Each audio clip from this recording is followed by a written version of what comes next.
Welcome to the Deep Dive.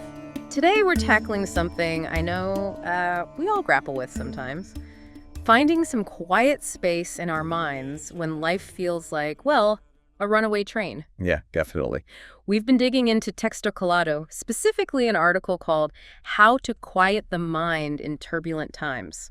And it brings up this really interesting idea they call the inner map. The inner map.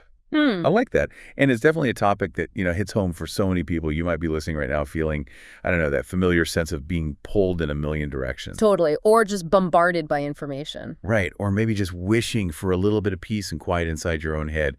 And look, whether your mind is racing right now or wrestling with worries, or maybe you're having a rare moment of calm or just holding on to hope, what we're exploring today, it's for you. Exactly. So our mission, our goal in this deep dive is really to figure out how we can tap into that inner center, that personal compass. The inner map. Yeah, the inner map to help us navigate even when everything outside is just clamoring for our attention. But okay, before we go any further, let's maybe clarify what finding this inner quiet isn't about, because I think there are misconceptions. Oh, for sure. That's a really important starting point. It's not about trying to completely empty your mind of all thoughts. Right, like achieving some perfect blank slate. Exactly. That's often just an exercise in frustration, isn't it? And it's definitely not about ignoring reality or pretending tough times don't exist. It's more about something, well, more practical, I think. Yeah. Create an internal safe space, kind of a mental home base. A safe space, I like that. Like having a calm room in a really busy house. Precisely. It's a place where you can just be. Without feeling you have to constantly achieve something or judge yourself or keep up. Just permission to exist for a bit. Yeah. And the core idea the source explores is that this stillness, this inner quiet, it starts to emerge when we shift where we're putting our attention. Right. So instead of constantly focusing on all the noise coming from the outside, the news, social media, the endless to-do lists, it's about gently sort of turning our attention inward. Yeah. Towards the quieter signals. The subtle movements within ourselves that usually get drowned out.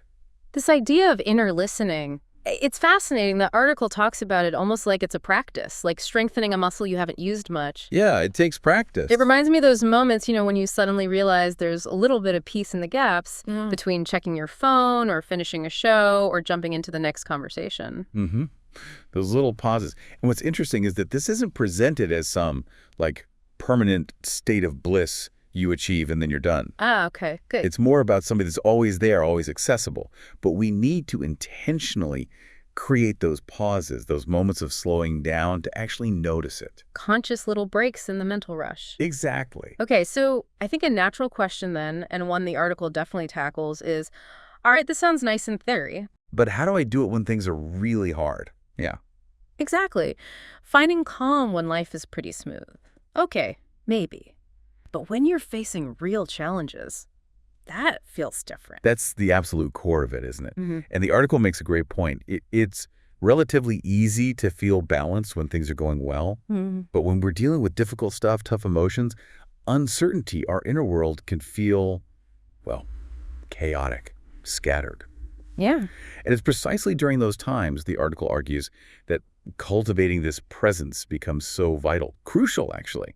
When the external world feels shaky, that's when we most need to focus on building our inner foundations. Okay, so where do we start? Building that inner stability. It sounds big. It does, but the source suggests a really practical first step. It's about becoming aware of our thoughts. Just noticing them. Noticing them, yeah. And this is a crucial part, doing it without judgment. That's the tricky bit. It really is.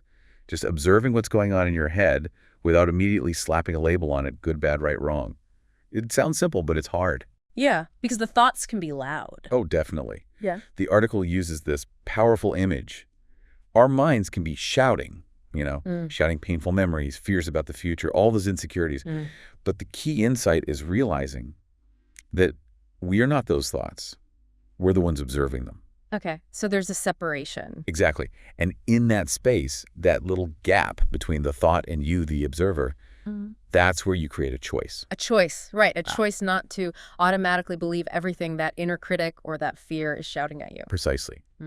And the article suggests a really grounding technique for those moments. It's simple. Just take a breath. Okay. Bring your attention back to the here and now and gently remind yourself, I am more than what I'm thinking right now. I am more than these thoughts. I like that. It creates that bit of distance, doesn't it? It does. And this leads really naturally into another key point the article makes. This whole thing about the illusion of control. Yes. Control. We spend so much energy trying to control things. So much. Trying to control how we feel, what other people do, how situations turn out. Everything. And the article points out, pretty directly, that this constant striving for control, that's often a huge source of our stress, our suffering, really. So it's suggesting a shift away from trying to be the master puppeteer of everything. Exactly. A shift the author describes personally, moving away from that constant need to manage and micromanage everything towards something more like acceptance, trust. Surrender, maybe, but not in a passive way. Right, not giving up, but more like Yeah. recognizing that life has its own flow, its own rhythm. Yeah. And sometimes the most peaceful thing, the strongest thing we can do is to stop fighting the current so hard. Stop trying to force things. Okay, I see. And the article links this letting go of control directly to a quieter mind. Directly. It's quite insightful. When we release that tight grip, that desperate need to control every outcome, we actually open up space. Space for what? Space for a different kind of experience, maybe a sense of flowing with life, even when we can't see exactly where the river is going. Yeah. And that leads to a more rested mind. A rested mind. That sounds good. And speaking of rest, the source offers something really simple right there in the text. Almost an invitation. It does. Just the breath. Taking a deep, slow, present breath. It's like an anchor. And maybe for you listening right now, just take a moment with us. Just one slow breath. In and out. Yeah. It's such a powerful reminder, isn't it, that even when things feel utterly chaotic on the surface, there's often this quiet center within us that remains untouched. The article puts it beautifully. It calls this piece our birthright. Our birthright. Wow. Something we can tap into anytime, even on the really hard days. It's always there. A tangible anchor. And that idea, accessing peace, regardless of the external circumstances, that feels crucial. The article advises against sort of waiting for the storm to pass before seeking calm. Right. Don't wait for the external world to quiet down, because it might not. Instead, it encourages us to actively cultivate that inner stillness right now, amidst whatever chaos you might be in. So it's about creating serenity within the noise. Exactly. And the key here is understanding the difference between the busyness of our minds, all that chatter, and our deeper sense of self. Okay. The article really emphasizes, yeah, your mind might be mazy, full of thoughts, but you don't have to identify with all that noise. You don't have to be the noise. You can observe it instead. Observe it, acknowledge it, maybe even welcome it in a strange way without letting it completely take over. And through that process, the source, just a kind of softness arrives and clarity appears. Softness and clarity. Okay. So to help us develop this skill, this observing muscle, the article mentions meditation. It does, but in a very simple, accessible way, not some complicated ritual or aiming for enlightenment tomorrow. Okay, good. Just setting aside a little time, maybe just a few minutes, to sit quietly with yourself. Yeah. Without expectations, without rushing. Just sit. Just sitting. And the article is really honest. It acknowledges this can feel difficult at first. Our minds are so used to constant input, constant doing. Yeah, the silence can feel loud initially. It really can. But it also shares this eventual realization that the silence isn't actually empty. It's often, as the article says, a place full of answers, a space where maybe our intuition gets a bit clearer. Interesting. And beyond meditation, the source also talks about writing. Yes. The benefits of writing things down. Yeah. Taking those swirling, maybe unspoken thoughts and feelings. And getting them out of your head and onto paper. Exactly. It seems so straightforward, but it can be incredibly powerful for gaining mental clarity. How so? Well, the act of writing itself helps us externalize what's going on inside. Yeah. It gives us a different perspective. We can look at our thoughts instead of just being lost in them. Right, like untangling a knotted string. That's a great analogy. And as the article points out, what feels absolutely huge and overwhelming when it's just bouncing around in our minds often becomes less intimidating, more manageable when we give it that tangible form. Writing brings a kind of order. Bringing order to internal chaos. I like that. And, you know, it's not just about what we put out, like writing, but also what we take in, right? The article touches on that too. Oh, absolutely. A really important point. The impact of the information, the energy, even the people we surround ourselves with, how all of that affects our mental state. This idea of being conscious about what we consume mentally, Right. it feels incredibly relevant today. We're just constantly connected. It's crucial. It's really about being intentional. What are we feeding our minds? Are we choosing content, conversations, connections that uplift and inspire us, or things that drain us, agitate us, make us feel worse? Like a mental diet. Exactly. Yeah. Just like we pay attention to the food we eat for our physical health, we need to be mindful of our mental diet too, nourishing the mind. That makes sense. And the article also brings up the mind-body connection, which really resonates with me. Yes, how a racing mind is often linked to physical tension. Things we might not even be aware we're holding on to in our bodies. Makes perfect sense, though. When we're mentally stressed out, our shoulders creep up, our jaw clenches. Right, our bodies react. Yeah. And the advice here is beautifully integrated.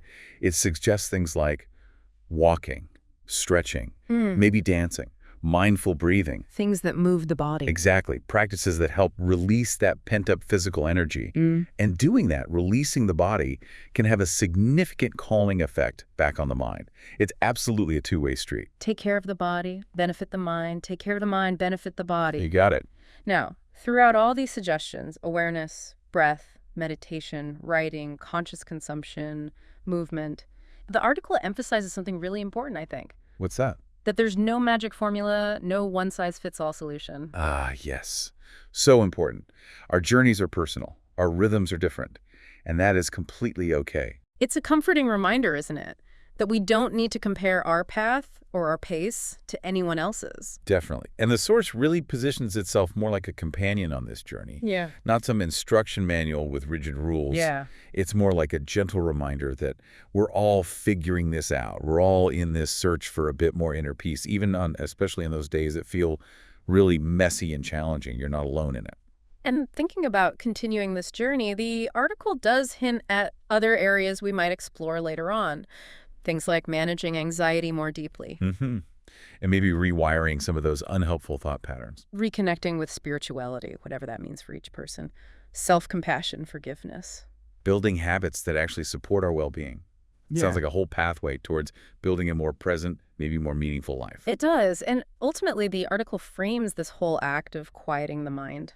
It reframes it quite beautifully, I thought, as a path towards a deeper connection. A reconnection with Right. our core self, our soul. Something like that, yeah. It contrasts the noise of the mind, the fear, the doubt, the criticism, with what it calls the honest whispers of the heart. The whispers of the heart. Yeah. What does that sound like? Well, maybe something like, it's okay, you're actually doing well, keep going. That kind of quiet, reassuring voice. That feels like such a grounding takeaway from this whole idea of the inner map, that beneath the noise, there's that voice. It really does. And, if this deep dive, if these ideas have resonated with you listening, Yeah. maybe just take a moment to reflect on them. Or perhaps share them if you feel they might help someone else. It helps build that circle of understanding. Yeah. So thank you so much for joining us on this exploration into quieting the mind. We genuinely hope you're leaving this feeling maybe a little more centered, a little lighter, a little more present in your own life, right here, right now. And please remember, a perfectly silent, empty mind, that's not really the goal. It might not even be possible. Even just taking a small pause during your day, taking one deeper breath, having a moment of real connection with yourself, that's significant. That's valuable. That's the practice. So as you move through the rest of your day, maybe keep this in mind. Be still when you can find a moment. Breathe whenever you remember, whenever you need to. And trust.